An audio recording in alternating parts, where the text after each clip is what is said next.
Welcome to Health Information Australia's Customer Service Part 1. In this, we will cover the Quality Care Pharmacy Program, ultimate customer service through using the serial protocol, and loyalty programs in your pharmacy. You might be thinking, why Quality Care Pharmacy Program? Well, Quality Care is a fantastic base to give your pharmacy the standards, the protocols, the procedures, which will enable fantastic customer service. Without it, everyone's just doing their own thing. Everyone's just making up their own minds. But through Quality Care, you can have a standardized approach that works, something that benefits your customers. So there might be a business plan, the team standards for how to do a hire, how to serve someone at the tills, how to approach someone at the shelf, how to take in a prescription. Plus, progress plans or ways to improve and how we're going to do things better in the future.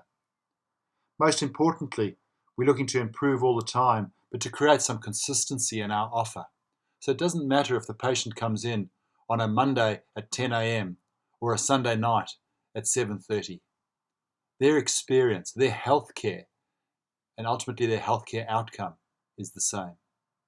That's what Quality Care can do for your pharmacy. Health Information Australia has developed the Serial Customer Service Protocol. We know that cereal is good for our health, and we know that cereal is healthy for your business. This is a process, a standardized process, so that we can ensure that our customer service is always up to the same standard, the same class. We can give consistency and the right messages and the right information to our patients. For a more complete or holistic view of the serial protocol, please view that training module. But the C is for conversation. It's about a timely greeting and acknowledgement of a patient entering into the pharmacy. It's aimed to develop long-term relationships by using the customer's name and smiling, treating the customer as you would a favourite grandparent or a guest in your own home. E is about inquiring, finding out what their symptoms are. Who's the actual medication for? Is it for themselves or is it for an infant or an elderly person? What other medications are they taking? What other health conditions do they have? Because that's going to influence the products that you might recommend. And looking for a solution for the whole problem. Armed with the information that you've got from the inquiry and having developed or started to develop that relationship with that patient, that engagement, you can now recommend. The recommendation should consist of lifestyle advice and non-medicine measures, such as they might need a few days off if they've got a cold or flu, and your pharmacy might be able to issue them with a leave certificate if it's appropriate. The recommendation would also include the most suitable products for them that are going to holistically or do the best job for their health. Plus, of course, from yourself, it might sometimes be a referral to another staff member or to a pharmacist if the condition is outside of your scope of experience and practice. If you can, add some extra information. That might be one of the health information brochures about colds and flu, or one of the other topics that are available. Or it might be just some things that you know about that product or about that condition that's going to help the person. Will it make them drowsy? Will it keep them awake at night? But that extra information just adds value to the whole interaction. Now add more value by offering them to be part of your loyalty program. You've already explained the benefits of the products and the services that you've recommended. Now they can see the benefits and the advantages to themselves of your loyalty program. So let them know. Tell them the benefits, not just what it is. Closing the sale and that last impression that you leave is equally as important as the first impression that you gave and the advice that you've already given them. So make sure that you close the sale, invite them to return and let you know how they've gone, and suggest that if they have any questions or want to ask anything else or make any comments, please for them to feel free to contact you. So that's a quick overview of Serial, the ultimate service protocol for your customers.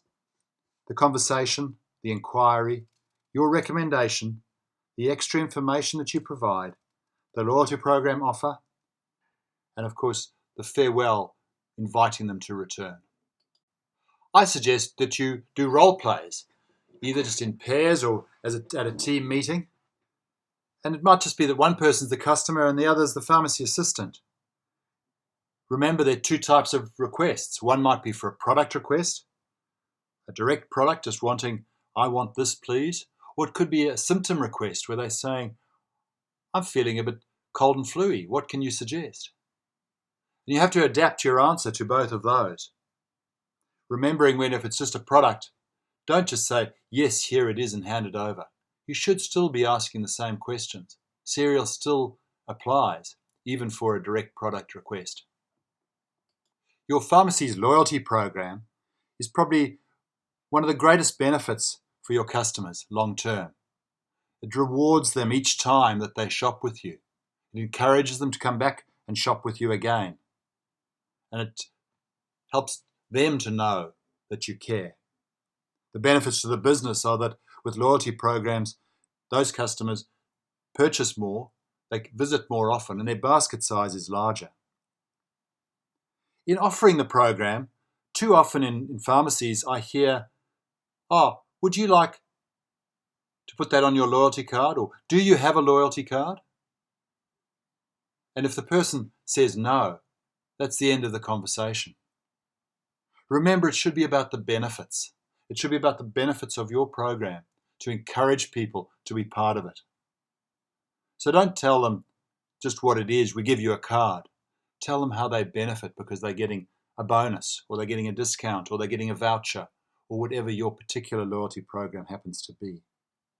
And the sign-up of customers should be done by anyone and everyone in the pharmacy. It should be done either at the point of service, at the shelf where you're discussing the product, generally at the end of your recommendation, so the person's happy that this is the product they want.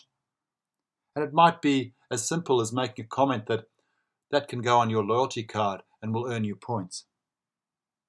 Obviously, if the patient doesn't have a loyalty card or doesn't know about your loyalty program, that might trigger another further conversation. Or it could be at the tills, the point of sale. And there it's too easy to see the lineup of people and just be brushing people off. Do you have a loyalty card? No. Okay, fine. Here we go, $2.60. Instead of actually making it a full conversation. So there are plenty of reasons to get excited about your loyalty program. It rewards your customers, it grows the business, develops loyalty from your customers so they come back more often. They feel important. And ultimately, the business does better. And that's important for you and your job. It's also a great idea to role play loyalty, offering the loyalty program. Because the more familiar you are with it, the more familiar you are with the benefits and how to offer it in an easy conversational way, the better your results will be. The greater the people will listen and be engaged and want to be part of it.